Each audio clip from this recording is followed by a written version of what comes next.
Hi, this is Larry with JusticeNewsNetwork.com. I'm here with Nick Hanauer at the Town Hall in Seattle. And tonight, Nick's got a podcast going on. What's up, Nick? So tonight, I'm joined by my old friend and colleague, David Sloan Wilson, who's one of the country's, probably the world's premier evolutionary theorists. And what does that have to do with economics? Well, it turns out everything. Because contrary to what we've thought for a really long time, the economy isn't a mechanistic, closed equilibrium system.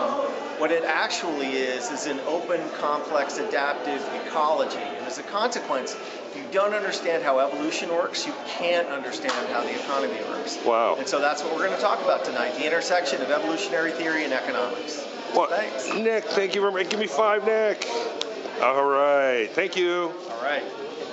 As I said, my name is Paul Constant. I am a co-founder of the Seattle Review of Books. I'm a fellow at Civic Ventures, and I'm a co-host of the podcast Pitchfork Economics. I want to thank you all so much for coming out tonight on a beautiful spring night. And I'm so excited to be here in the new town hall with you. This place is gorgeous. I got a little tour of the upstairs, and you are not going to believe your eyes. First up, I have the pleasure of introducing my boss, Nick Hanauer. Born and raised right here in the Seattle area, Hanauer is a venture capitalist and serial entrepreneur who's played an instrumental role in nearly every local progressive achievement over the last decade. He was one of the first and loudest proponents of the $15 minimum wage. He's pushed to restore the national overtime threshold to strengthen the American middle class. And he's a founder of the Alliance for Gun Responsibility, which has made Washington State into a leader in the fight against the gun lobby. Hanauer is also the founder of Civic Ventures, a public policy incubator, and he's a producer and host of the Pitchfork Economics podcast. And he will be in conversation with the author tonight. David Sloan Wilson is the SUNY Distinguished Professor of Biology and Anthropology at Binghamton University. He's the president of the Evolution Institute. As an evolutionary biologist with a special interest in human biocultural evolution, Professor Wilson has authored a shelf full of best-selling books that make evolution accessible to a broad audience, with titles including Evolution for Everyone, The Neighborhood Project, Does Altruism Exist?, and Darwin's Cathedral. In his latest book, This View of Life, Completing the Darwinian Revolution, he brilliantly argues that Charles Darwin's theory of evolution must be broadly applied to the whole of human experience.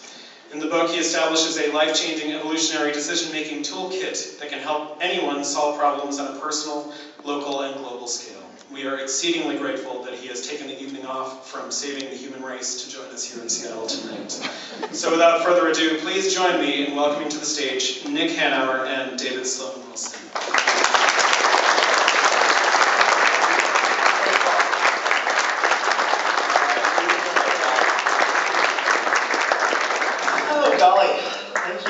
Thank you. Well, you know, it occurs to me, David, that first of all, thank you all for coming, and thank you for all the work that it's taken to make Town Hall both what it was and what it is. You've clearly crushed it, and it looks so great. It's so exciting to be in this venue. But it occurs to me, David, that many people in the audience may be puzzled about why somebody who cares about economics so much and is a capitalist is in conversation with somebody who cares so much about evolutionary biology and also cares about economics. How do these two things intersect? Why do we have so much in common? Well, economics is from eco, from home, the same root as ecology, and what we're both driving towards, and what is the only thing that makes sense, is a view of economics which is continuous with our human society, what it makes for there to be a good society, and to live in a sustainable relation with the earth. That's economics as it should be.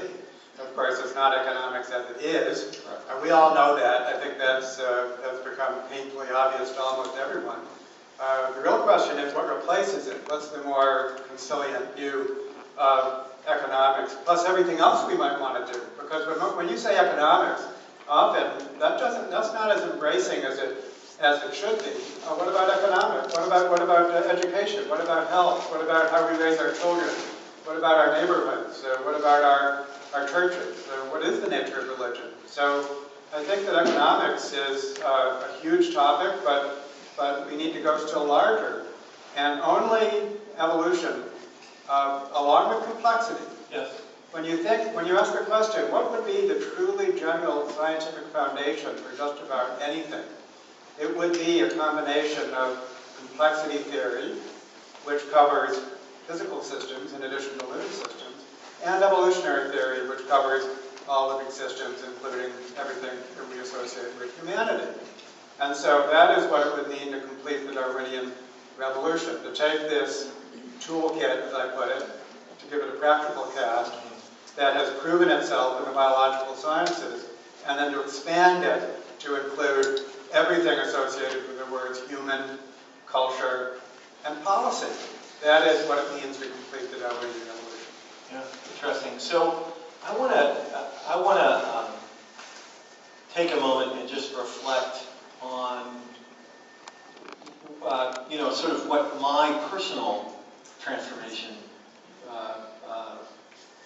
was like with respect to economics and these matters. Because I grew up, as did almost everybody, sort of buying the idea that that it was largely correct the way that economists had modeled the economy as this sort of closed, linear, mechanistic system. And I will never forget, and none of it ever really made sense to me, but I didn't think about it that deeply. And then I read my first book on complexity theory, and it was like scales fell from my eyes, because it became very clear that once you understood the system as a complex evolutionary system, everything made sense. It sort of all intuitively fell into place for me. And I think that from my perspective, obviously I'm not an academic economist or an evolutionary biologist, but I have been an activist for a very long time and have traded in how you change people's minds and change policy and change frames of debate and change narratives. And what was really so salient for me was the difference in the metaphors that these different systems of thought represent, and how imprisoning that old set of metaphors was, right? That so if you assume that the economy is essentially a mechanistic equilibrium system, then it will be by definition a system of decreasing returns, where if one thing goes up, another thing goes down. Like wages, perhaps you've heard the phrase, when you raise wages, you kill jobs. That heuristic is a product of that mechanistic thinking. It's a product of equilibrium thinking, and it flows inevitably and directly from it. And if you get the world to subscribe to that metaphor and that view, then they'll explain the world in a very particular way. But if you understand the system as you described as a complex, adaptive ecology, a system of increasing returns, then saying raising wages will kill jobs would be the moral equivalent of claiming that when plants grow, animals shrink. This is not the way it works, obviously. These things in an ecology are in a different kind of relationship. And you talk about the science to narrative chain as one of your most important tasks. So can you relate to that? Of course, and of course you said a lot there. Science to narrative chain. Science is necessary but not sufficient. There must also be stories, basically. Mm-hmm. Cultures are conveyed through stories, and so you need to have strong narratives, and that has to be connected to science in a responsible way. And I think that my entry into economics started about 10 years ago in your book, The Gardens of Democracy, with Eric Liu, was something we discovered. It did actually a great job of building up the narrative end of the chain, having soaked up a lot of this reasoning, this complex systems and evolutionary reasoning. But I actually want to... To be clear, all we did was crib from him. So... and then we've been actually interacting, for the full disclosure, we've been interacting with each other for 10 years in kind of a common cause of replacing one paradigm with another, And to set the stage broadly for that first paradigm, when we think about Darwin and what a great man he was and how insightful he was, we also know that he was a product of Victorian culture, and he could not see through some aspects of his culture. Nobody could. So nobody back then, I mean, everyone back then thought that European culture was superior to other cultures, that cultural evolution would take the form of some kind of progression from savagery to civilization. It was just in the bones for Darwin to think that men were superior to women. He never questioned that, and so on. And so in hindsight, we need to be able to separate what actually follows from the theory from what the Victorians could not see through. And so the question is, what's our culture that we can't see through? And what that is to a remarkable extent is individualism. This axiomatic belief that you don't really understand something until you understand it in terms of individuals' actions and motives. That the fundamental unit is the individual, the self-interested individual, and everything, including everything we associate with society and economics, is some product of individual self-interest. Also, that if we let individual self-interest just happen, then somehow, as if steered by an invisible hand, that will work out for the common good. That's the guiding metaphor of laissez-faire economics. But it goes beyond that. And if you look very broadly at social history, what you find is that individualism was spreading everywhere in the middle of the 20th century. If you go back to the beginning of the 20th century, you get figures such as Emile Durkheim and people who really thought of society as the unit. Yes. Society is something which actually doesn't reduce very well to individuals. But then you've got this wholesale replacement, including my own field of evolutionary biology. That was the era of the selfish gene, Yes. of individual selection. Gordon Arians is in the audience somewhere, so he was a major figure back then in the social sciences. You had something called methodological individualism. You still have it. It's an anchor concept in neoclassical economics. So that was Would you explain methodological individualism just briefly to these folks? It's basically that you need to understand everything in terms of the motives and actions of individuals. Right. But there are no social facts other than the ones derived from individuals. Right. Yeah. And Homo economicus, the famous Homo economicus, is a version of methodological individualism. And so the new paradigm based on complexity and evolution is nothing less than a robust replacement for methodological individualism. I think that's how we see it in its broadest form, and in which we have to see societies and nature, both nature and human societies, as very complex systems. They're evolving systems. Evolution goes beyond genetic evolution.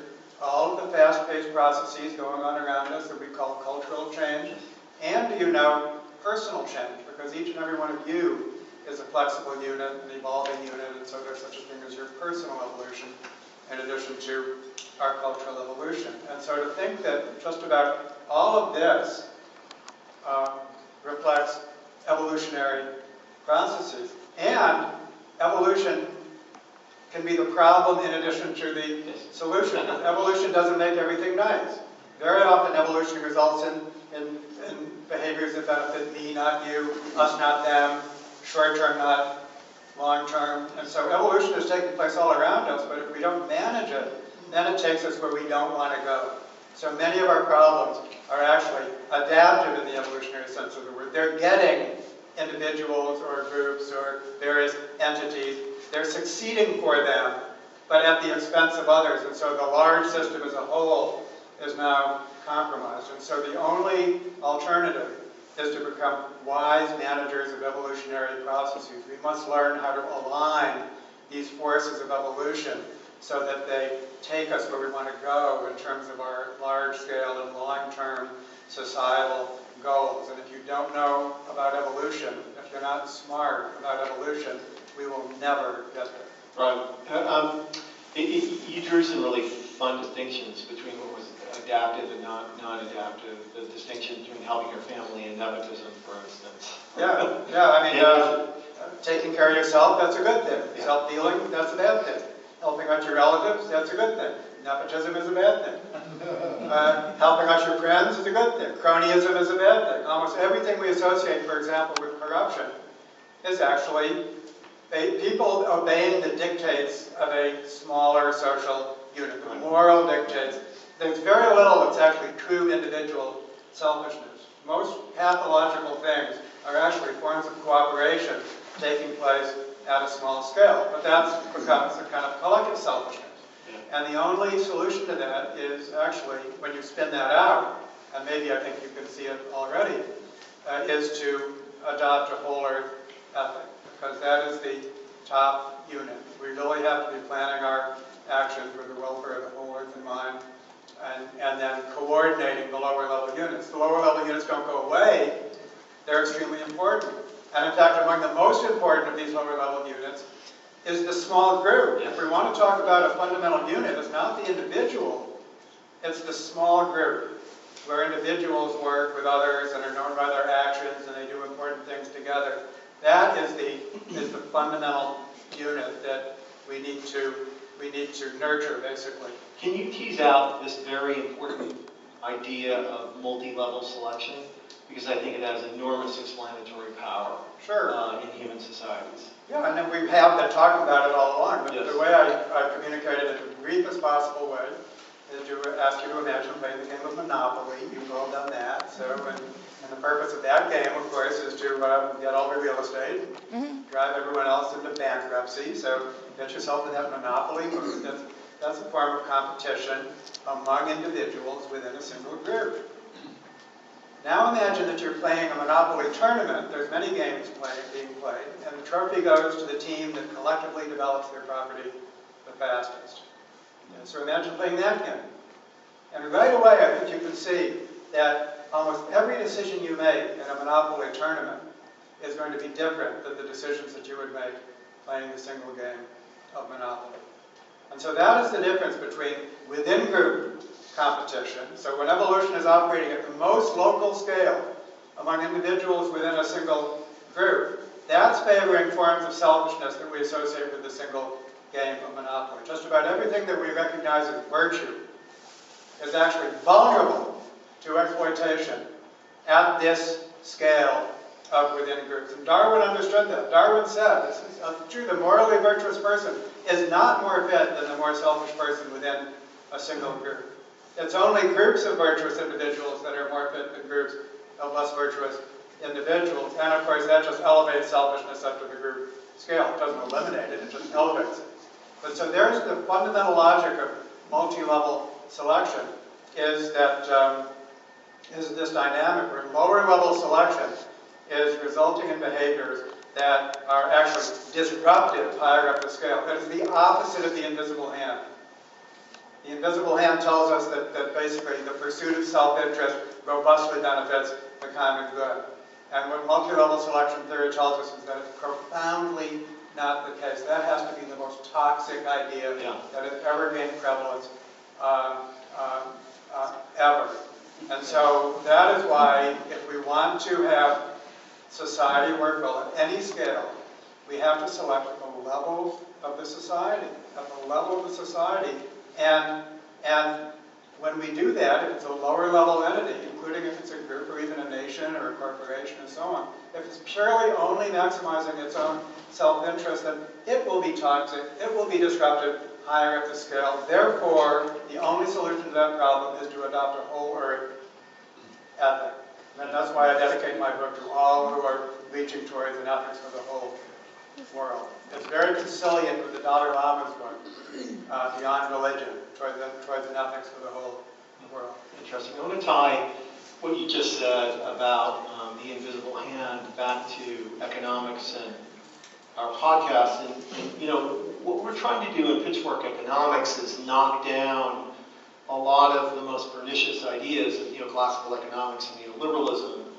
And one of the anchor concepts, the thing upon which all neoclassical economics and neoclassical economic modeling depend upon, is the idea of the representative agent, rational man, homo economicus, perfectly selfish, perfectly rational actor. And the reason that idea is so pernicious is that if you assume that that is true, you embed that idea in the minds of people in the culture, and they look around the world at all the prosperity in it, then they must conclude, by definition, that it's billions of individual acts of selfishness that magically transubstantiate into the common good and into prosperity.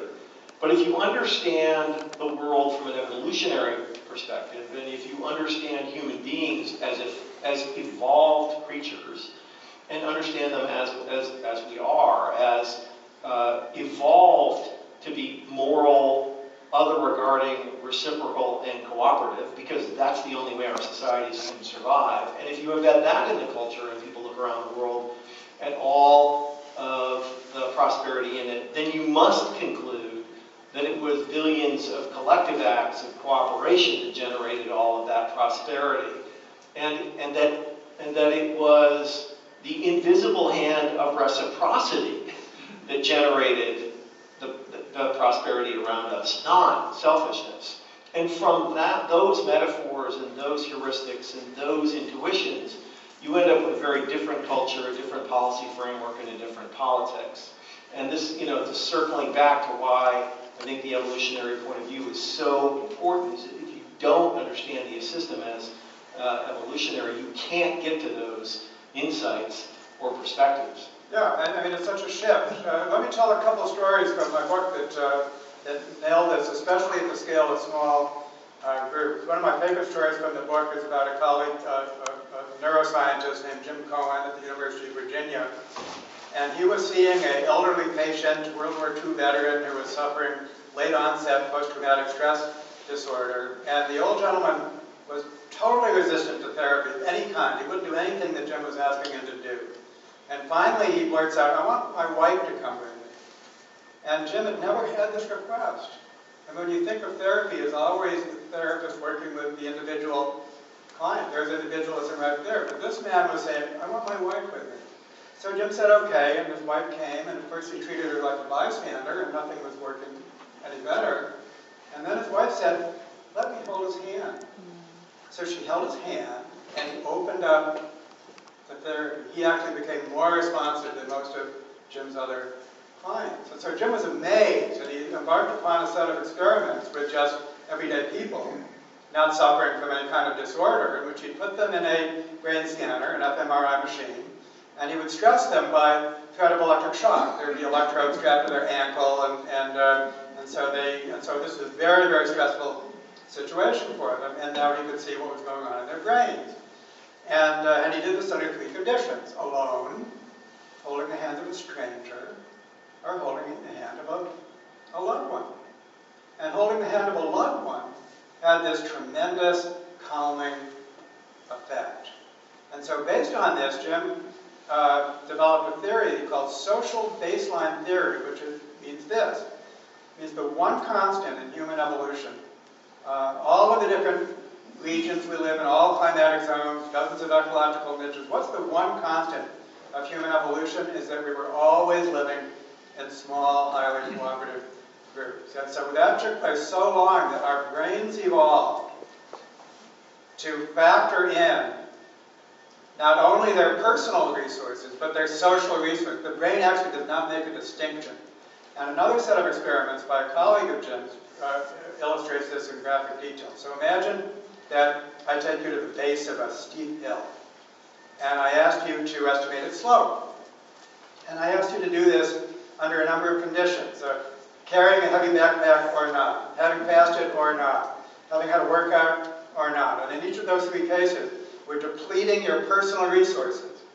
Now, naturally, when we deplete your personal resources, you should be less inclined to climb the hill, right? But the way the brain processes that is to see the hill as more steep. Okay, that's just the way we are. So that's part of not wanting to climb it, is that actually we estimate its slope as steeper. Now we add a fourth condition: standing alone in front of that hill or standing with a friend. So now what you've done is you've added a social resource, not a personal resource. And when you put the friend next to you, let's climb that hill. That hill is flat as can be. So what the brain has done is it doesn't make the distinction. And now when we look at the literature out there that shows you how toxic loneliness is, how it's one of the great epidemics, I mean, the fallacy of thinking of the individual as the standalone unit, the rational decision maker and so on, misses that entirely. Misses the fact that if there's one policy prescription, only one that you could make, it would be to get people in nurturing groups. There's a lot of stuff that happens to us in our lives that is part of evolution. The eyesight thing, nearsightedness as an epidemic, I found fascinating. Can you speak to that for a minute? Sure. It's and just to provide a little bit of background, when we talk about this toolkit that has been developed by in the study of genetic evolution, which carries over to the study of cultural evolution and personal evolution. That toolkit, just to relate it very quickly, involves asking 4 questions for any product of evolution. Gordon, wherever you are, is going to appreciate this. I'm here. It's based on the work of Nico Tinbergen, one of the pioneers of animal behavior. And he said very simply this: everything that evolves by an evolutionary process has to be addressed in 4 different ways. First of all, what's its function? How does it contribute to survival and reproduction, if it does? Number 2, its history, its phylogeny. Evolution is a historical process. Number 3, its mechanism. Its mechanism, everything that evolves has a physical mechanism, and everything that evolves develops during the lifetime of the organism. So function, history, mechanism, development are these 4 questions. And that when you employ these 4 questions for any product of evolution, then you are a fully rounded evolutionist. So you might get that easily. The question is, how do you put it to work? And the example to which you're alluding is that it has to do with eye development. Eye development. Why is it that so many of us need glasses? And that's not the case if you go to human populations that are living closer to a state of nature. Then they don't need glasses. The frequency of myopia is much, much, much less. It varies from about 3% to over 70% in different cultures, depending upon some factors. So what's going on in these cultures which are causing such a large fraction of the population to have abnormal eye development? Abnormal eye development. Something about the environment has become mismatched, sufficiently different from the ancestral environment, so that the development question, the eye developing during the lifetime of the organism, becomes subverted, basically. So what is the abnormal nature of the environment? What could it be?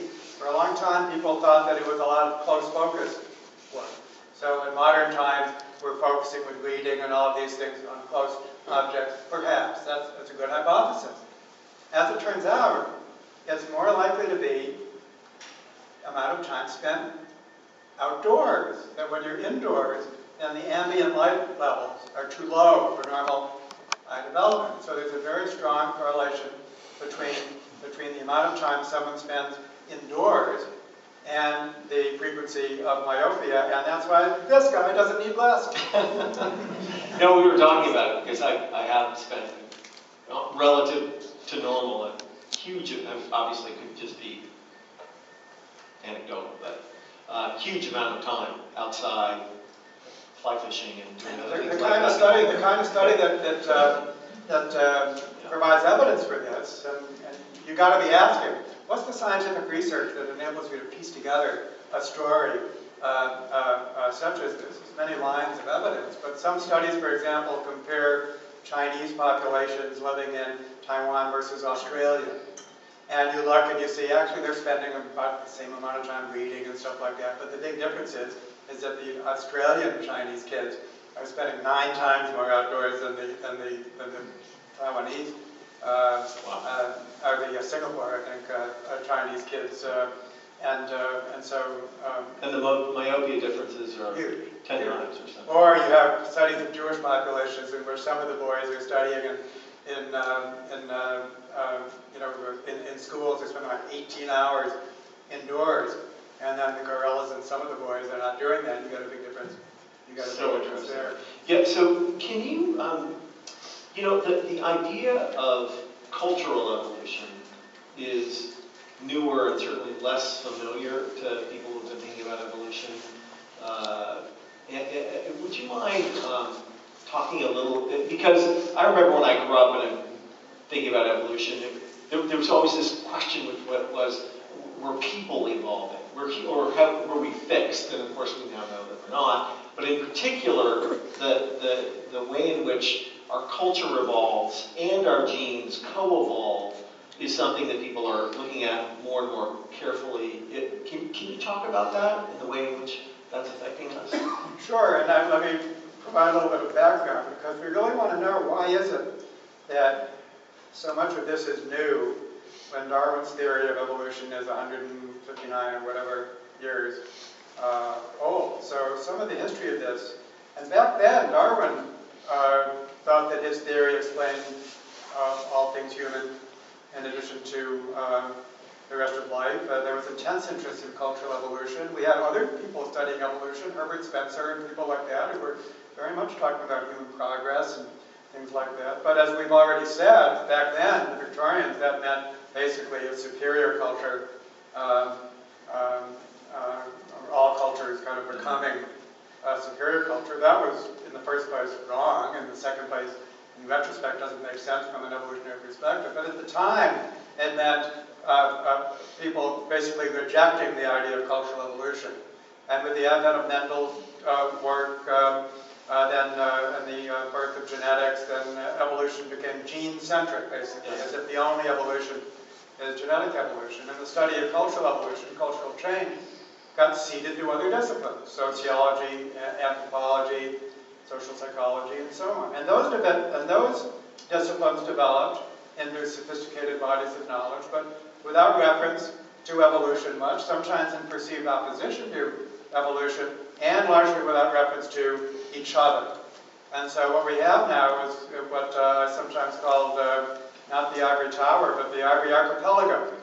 Many islands of thought with little communication among islands. No unifying theoretical framework for the study of humanity, unlike the biological sciences. And so it's only now, during the closing decades of the 20th century, that things got back on track and people started to rethink whole disciplines, psychology, economics, anthropology, from an evolutionary perspective. And that's why this is new, despite the fact that the theory is old. And so, but now we know. Here's some things we know that are really quite new. But one thing we know is that actually genetic evolution can be fast in addition to slow. Darwin and most others thought that genetic evolution was such a slow process that it stands still during ecological time. Now we know that deeply that is not true.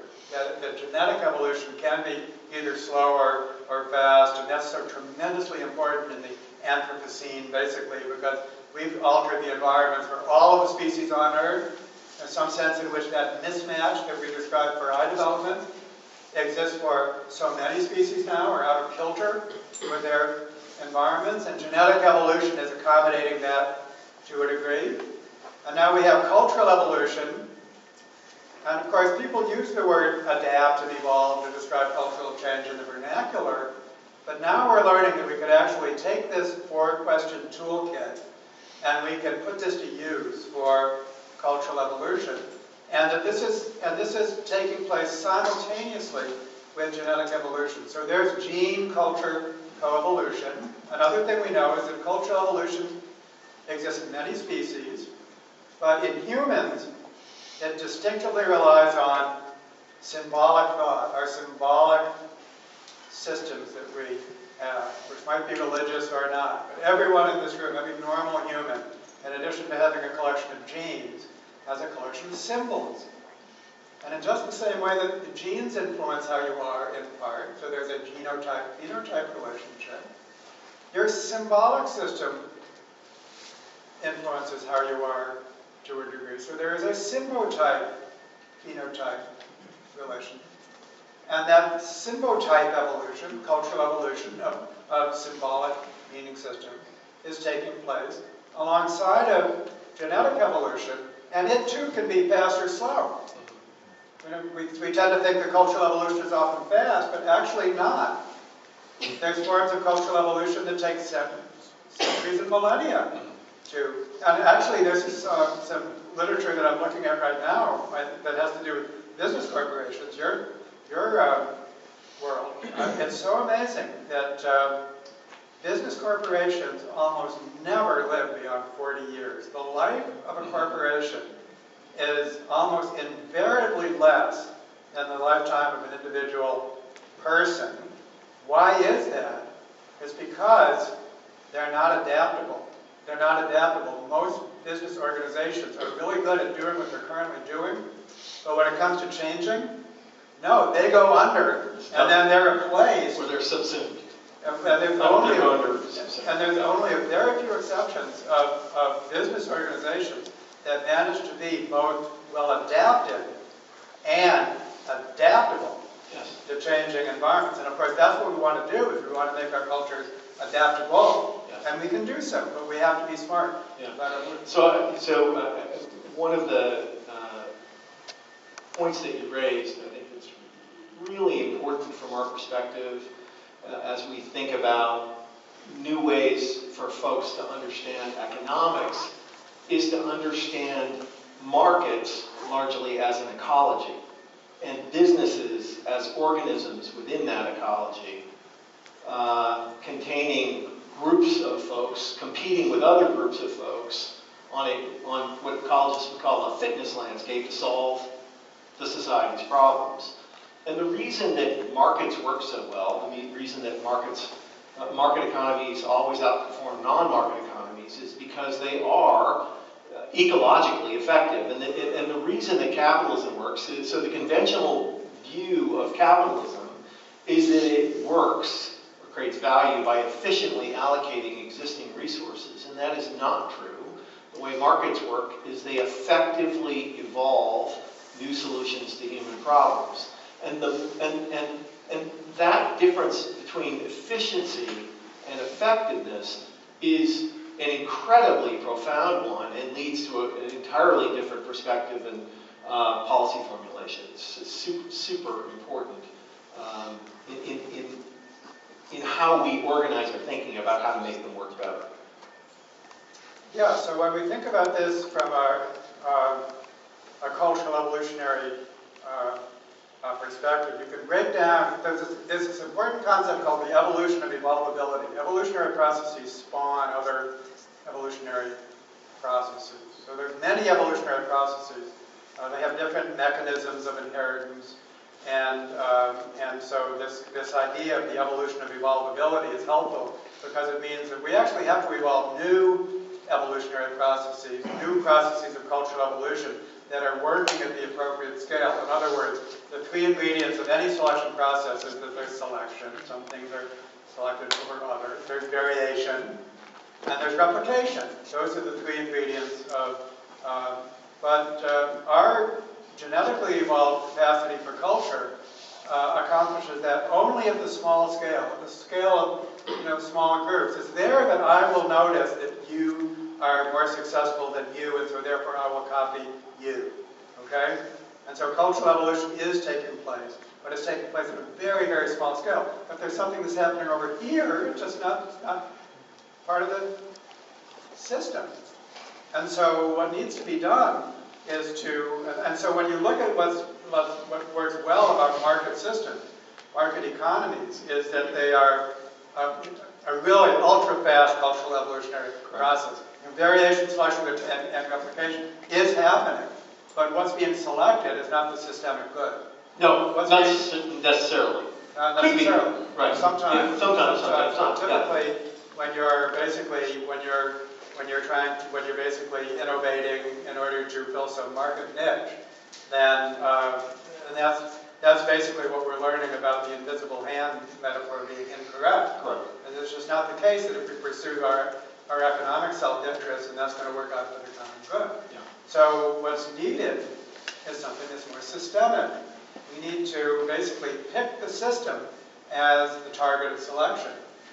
And that would be basically a prosperous, equitable society, we have to select directly for that. It's not going to emerge, it's not going to self-organize. We have to then organize variation around the target. And Eric Weinhocker, your colleague, talks about this as altering the fitness landscape. Yes. If we want to shift to renewable energy, for example, then we have to provide the incentives so that becomes the target of selection. And it isn't necessarily going to happen otherwise. Yes. So then we have to... Especially with the oil companies doing everything to stop. Exactly. And so here again, when you look at the perverse incentives that are causing all of these problems, it's evolution, cultural evolution, taking us where we don't want to go. And the market process is part of the problem by racing in that direction. Yeah, so, which is and the market processes, the evolutionary processes, are completely agnostic to what's good for human welfare. Yeah. Right, in the long term. Yeah, and so it's like we're a step away from retaining the positive aspects, especially in the electronic age, in the internet age, where we have this incredible potential that we associate with the gig economy and things like that. On the positive side, it's just astonishing, as people have noticed, that you can climb into a stranger's car and you don't have to worry about getting harmed. You can stay in somebody's house and you don't have to worry about getting harmed. Why? Because there's reputational systems. There's systems so that the actors that misbehave are weeded out of that system. That's the good news. And then you have all the bad news. All the bad news with us not happening, and these disruptive things are running riot. But it's like we couldn't have a global brain, we couldn't have a global society without all of this, the information age. It would have been impossible before, so now it's possible. But unless we construct it in the right way, then it's still impossible. And so, but we have the blueprint. So in some ways, that's why there's some optimism to be had there. But we have the blueprint, we have the technology, and so we're a step away. Yeah, and I think, Paul, are we coming to the end? Dave and I, and there's a whole bunch of people from around the world that are essentially racing to find an alternative to neoclassical economics and neoliberalism. And the good news is that there is really a shape of that we can see now. New model of human behavior, understanding people as evolved to be reciprocal, heuristic, other regarding and cooperative, a systems model that sees it as an ecology, as an evolutionary system, redefining the target of selection from things like GDP, which are simply a measure of output independent of creating welfare, to some measure of order or what we call solutions to human problems, and understanding the processes that drive the evolution of order or solutions to human problems as an ecological process, an evolutionary process that needs to be managed in that way. And all of those ideas, what I've just said, is completely orthogonal to the basic neoclassical economic construct and neoliberalism, but offers, I think, a much better way to understand who we are, how our societies work, and what we should do to get them better organized. So, anyway, with that, I think we have droned on long enough. I think we're going to answer some questions, right? Yeah, so I'm going to ask one question while we get situated. Feel free to line up here and bring your questions to the authors, And so I guess first I wanted to ask, I loved this book, and one of the things I loved about it is it was a book that I could send to pretty much anybody. I could send it to my mom. I could send it to a 20-year-old. And I think that's something that we could maybe talk about a little bit. Is why should anyone in this audience care about the message in this book as it pertains to their own existence? Because we spent a lot of time talking about economics. Can you talk about maybe the toolkit in reference to how it pertains to everyday life? Yeah, kind of keep it as quick as possible to entertain as many questions as possible. But at the end of the book, there's a what you can do section, and number one that everyone can do is manage their personal evolution. I think it's so fascinating to think of each and every one of us as an open-ended, evolving system that is in which we can manage our personal evolution. And I'm working with wonderful colleagues in the therapeutic community that are thinking of therapy and training as a managed form of personal evolution. So that's one thing that each and every person can do. Each and every person is typically a participant in one or more groups. It might be your family, it might be your business, it might be your church, your neighborhood. And so everybody can actually learn how to make those groups function better and to manage the evolution of those groups. That's within the grasp of everyone.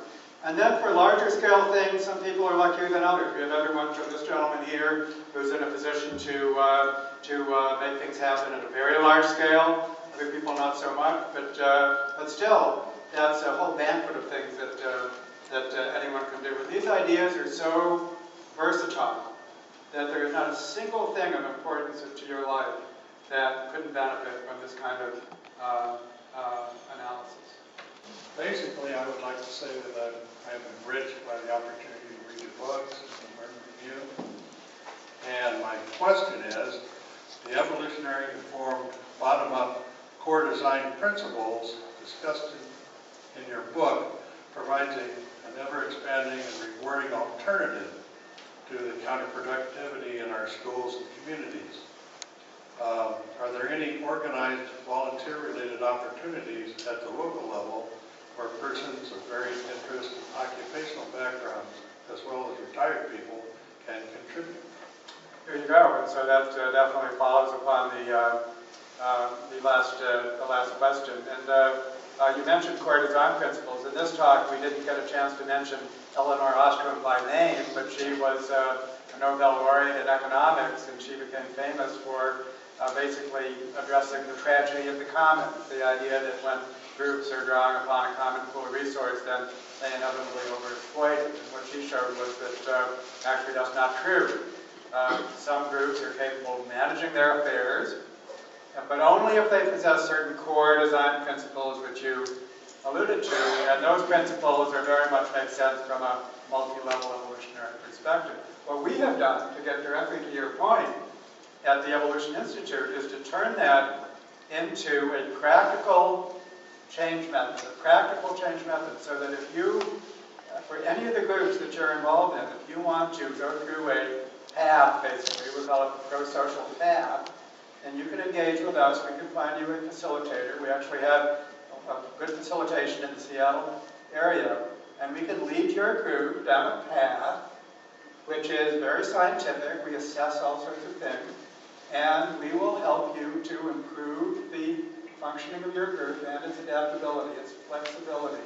We have developed the tools to do that. So it's called prosocial.world. Look it up on the internet, and if you contact us, we could actually work with you on the ground. And so very happy to have developed that practical service. I would love nothing more than to actually work with you and to have you spread the word that we do have. We're really bringing this into fruition in a very practical sense. All right. Hi, my name is Randy. The question for you is, if you were to run the tape back 13.8 billion years and start over, all initial conditions, would you still get life? Like, this always stumped me. Would the A's still find the T's, the C's, the G's? I mean, would this, in the Miller-Urey experiment, I know that has shown the amino acids, and Chicago's said at times that the I has evolved. Separate occasions, it seems like it's impossible, and I can't wrap my head around it. And then my understanding is the length of time is so long that I can't wrap my head around it. So. Yeah, well, I'm a half expert on this topic. I don't want to present myself as an expert on all topics, but I think we can say the following things, which are quite interesting. When we talk about the mechanics of life on Earth, that's Tinberger's mechanism question. It's quite possible that in other planets, life evolved, but with a very different mechanism. That happens all the time, basically. Independent evolutionary experiment. Functionally, that's what's called convergent evolution. You know the octopus eye looks a lot like the vertebrate eye, but when you look closer, you find that there's a lot of difference because they're independent experiments. So life is not just this remote chance event. The best theory we have on the evolution of life is talking about. What is life? It's groups of cooperating molecular reactions. Life itself probably began as tiny, tiny groups of molecular reactions that cooperated in order to replicate. And another thing which is probably going to be found on all planets in which there's life is this concept of major transitions. That when groups evolve to be sufficiently cooperative, then they become a higher level organism.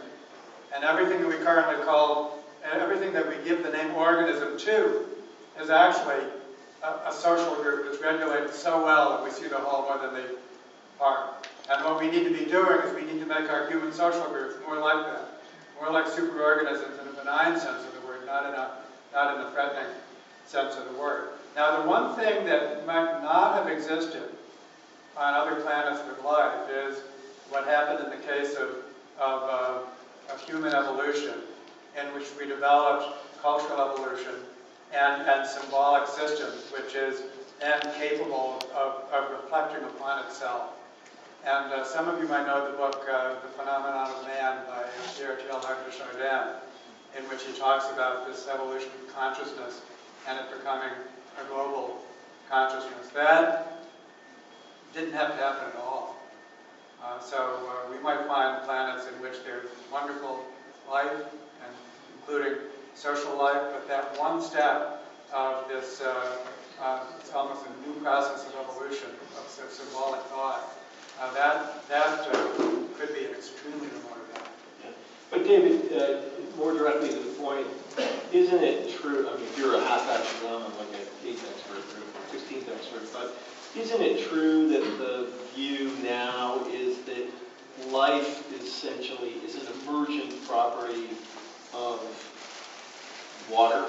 That basically if you have water in a place, liquid water in a place, over time, life in one way, shape, or form will emerge eventually. I mean, Stu Kaufman's work and all that stuff, or is that out of fashion now? Again, I'm not going to duck that question. Again, we're thinking of what's necessary for a particular DNA-based life. But it could be anything. That's true. Right. And so yeah, I simply, and I don't know much more than that. Thank you for the question.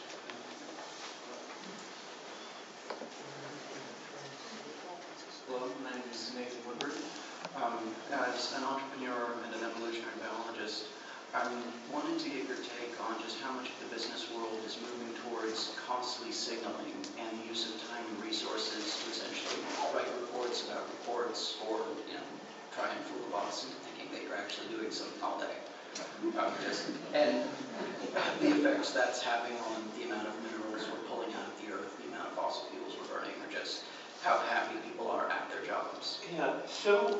We'll both answer that one. Yeah, so I'm not exactly sure what your question is, but with respect to people running around writing reports and trying to conform to objectives and stuff like that, I think that from my point of view, I'm going to just pontificate on a particular prejudice I have, which is that American businesses in particular have been infected by this idea of homo economicus.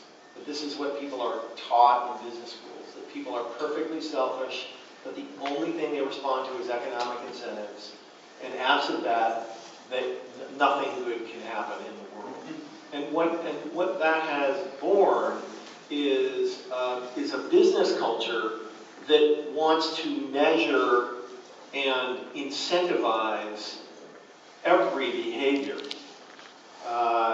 So businesses end up immensely burdened with all of these, KPIs and objectives and all this stuff, which is essentially commoditized culture. So there's another way of saying it, is to say, look, we're all smart, reasonable people. We know what our objective is. Let's just try to work together to do the right thing every day, which is another path you can take. And it's been my experience that the people who do that outperform the people who burden everybody with these ridiculous, intense, sub-optimizing goal-setting regimes. So, I mean, to me, that's a big difference. Yeah, a major theme of my book is that the theory decides what you can observe. That's a quote from Einstein. The idea that nothing is obvious all by itself. It always depends on the background of other assumptions and beliefs. And so that's why it's so important to have the right theory in mind as opposed to the wrong theory in mind. To give an example of that, let's say that you're a parent and you want to do best by your children, and the theory that you have is practice makes perfect. And so, of course, you want to teach your kids to read, and you know, as soon as possible. You want to get them into a pre-K program that teaches the academic skills and all of that kind of stuff. Well, do you know you've made a tragic mistake for your child? And what you really needed to do, and this goes back to like eye development, that child development is actually something that evolved against the background of an ancestral environment in which play, especially unstructured play in a safe environment, kids learning from other kids, still learning how to self-regulate them stuff, basically, that's what's needed. And if you take that away, and you substitute practice make perfect activities, then you've really made a tragic mistake, because the theory told you nothing, what to do. Now, in the case of business, we have another theory that decides what we can observe. And when you put in the Homo economicus theory, which is what took place at business schools and all of that, all of a sudden, all of these things, ideas follow what makes sense, but do you know they don't make sense? And as it turns out, I do research on this with my graduate students. We compare business groups compared to other kinds of groups, and we ask the question: do business groups need these core design principles as much as any other kind of group? The answer is yes. Yes, they do. There's no difference. In fact, if anything, they need them more, because the business environment is so competitive. You really have to cooperate to compete in the business world. And the idea that competition is just good human group, what were you thinking? But the theory decides what you can observe. And so it's in that sense that we have all kinds of business practices which in fact don't work very well, and the enlightened practices, because there are businesses that work just fine. Yep. And what do? They make extensive use of teamwork is one of the things that they do. They get things done in small teams that are motivated and so on and so forth. So there's so much improvement that can take place in all sectors of life, but not least the business world. And I do think that's beginning to catch on pretty fast. And I think that there's such a thing as tipping points. And I'd like to think that there's tipping points in our near future.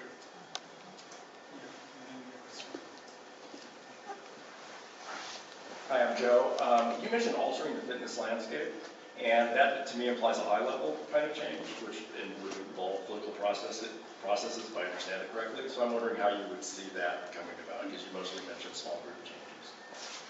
Yeah, so it gives me an opportunity to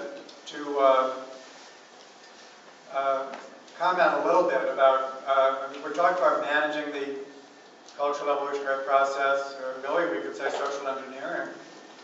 But that has scary overtones, and we really want to reflect on why is it that the idea of social engineering is threatening to many people. And I think the answer to that is simple enough. It's that it becomes threatening when it involves people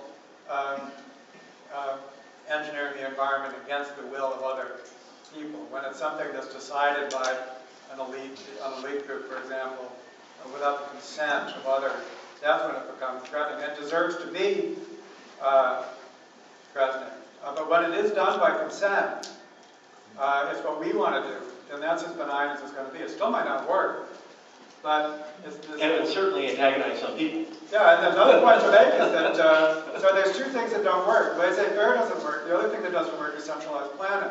Why? Because the systems we're trying to manage are too complex to be understood by anyone. And that's another reason why businesses don't work, is that they're very top-down. It's paradoxical that a business leader might say, you know, I'm a libertarian, I don't want any regulations on my company, but then they little top-down for their company. They're not taking their own advice. Come to work, don't come to work, it's a free country. Businesses basically, well, it goes, It goes on and on. But when it comes time then to alter the fitness landscape, that can take place at all scales and need not be top down.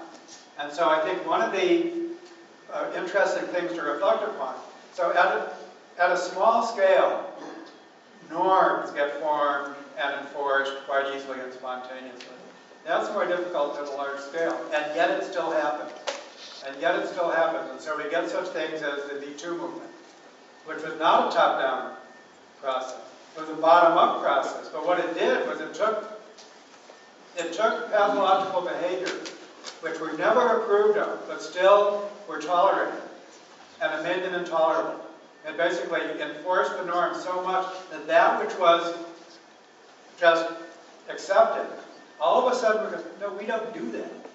It was the establishment of a strong norm that did not exist before. And then it goes the other way, the erosion of truth-telling norms, for example. But we could actually reinforce that as well. But what it means to alter the fitness landscape is, and this is what humans are so good at, because so much of whether it's successful or not, whether it's rewarded or not, depends on the normative environment. Humans get to decide what is fit and what is not.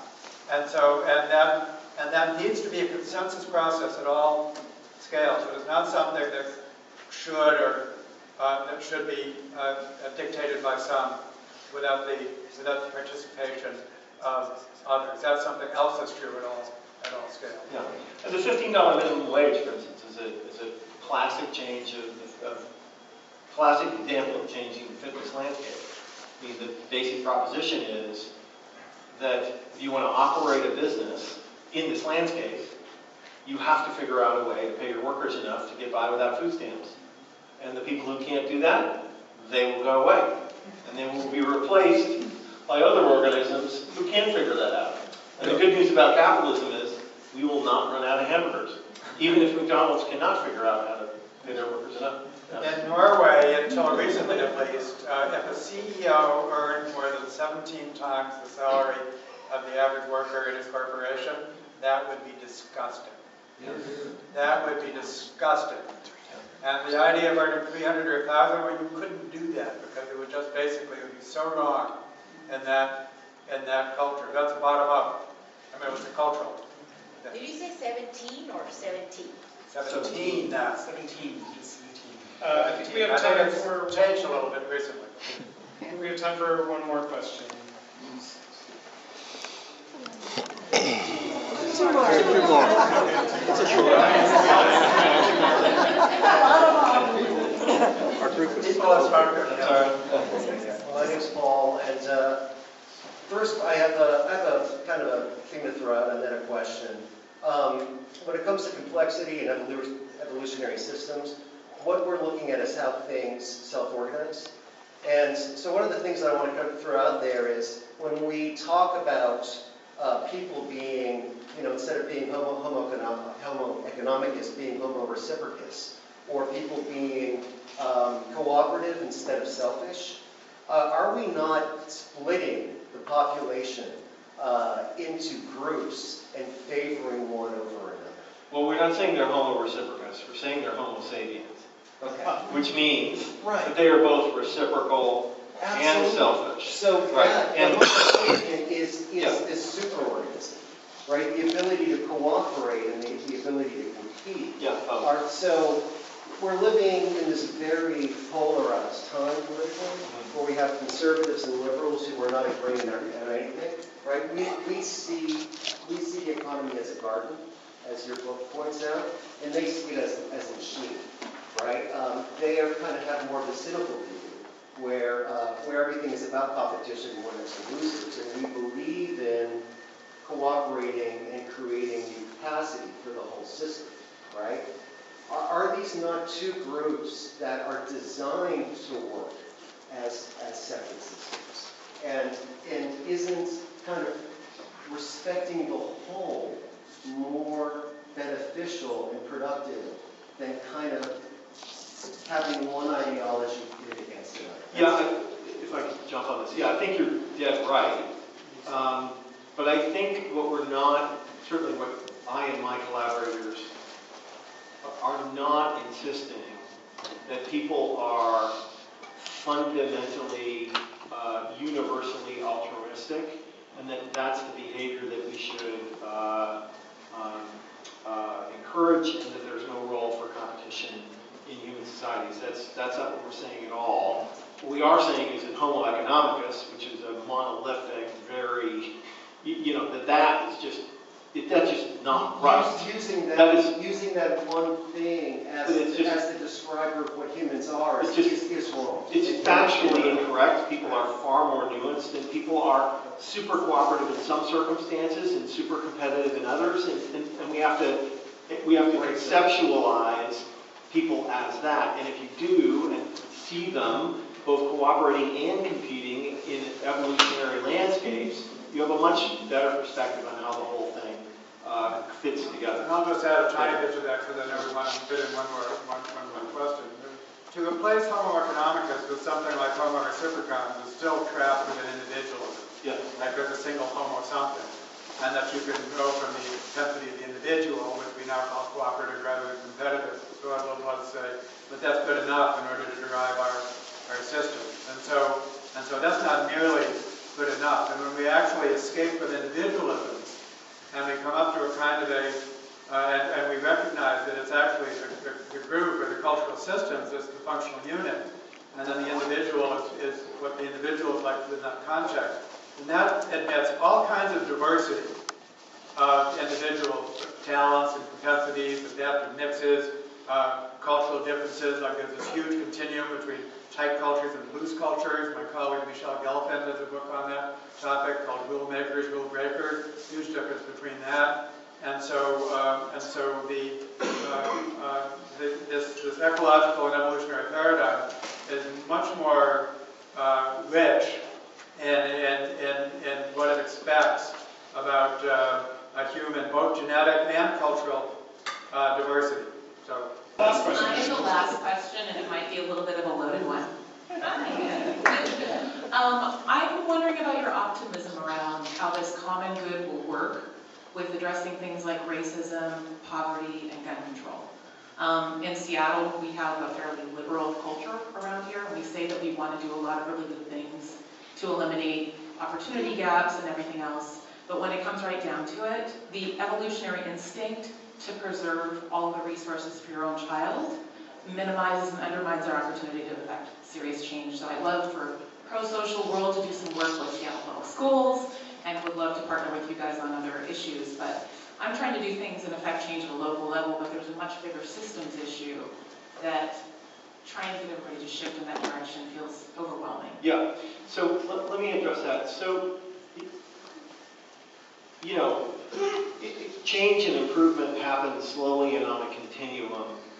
And for my own part, I think we can dramatically improve the world, but we're never going to live in a utopia, and there's always going to be shitheads everywhere. I don't think we're ever going to get rid of them. But I do think that there is a step function improvement we can make in our society if we understand the system that we live in better and understand better the nature of ourselves. And so I've been fighting this fight for a long time, and what has astonished me is that even the people that were theoretically on my side believed all this Homo economicus nonsense, right? Like the amount of cultural, academic headwind that we have faced to make positive change, like that can be changed. Like I really think that if the universities were not filled with people teaching economics students that Homo economicus was real, we're not teaching with the business schools, we're not filled with people teaching young business people that the only purpose of the corporation was to reward shareholders.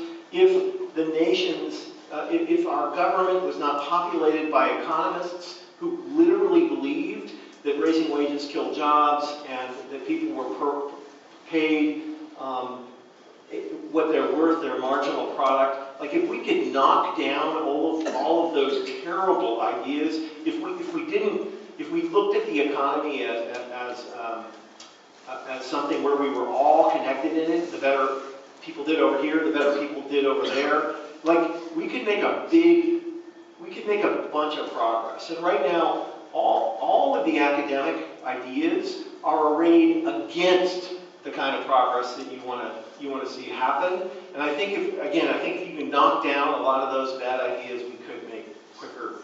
I think that even then, formidable problems would remain. Yeah. And so I think to be optimistic, I think, is not to be naive about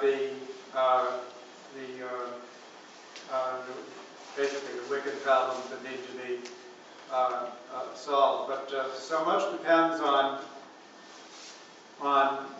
establishing the right identities, to take people who basically don't regard themselves as part of the same group and to cause them to see themselves as part of the same group. And for that, I think that is possible, not always easy, but possible. There's pretty good techniques for doing it, and those techniques work best at the small scale, so that you can get people that currently do not see themselves as part of the same group and common cause, and you can get them to do so. And then you can build up from a micro level, and the micro level is not the individual, it's the small group. And then from there you can build up to the more macro level. And so this is exactly what we're trying to do. And the best way to do that is actually get started and do it on the ground, work in real world situations.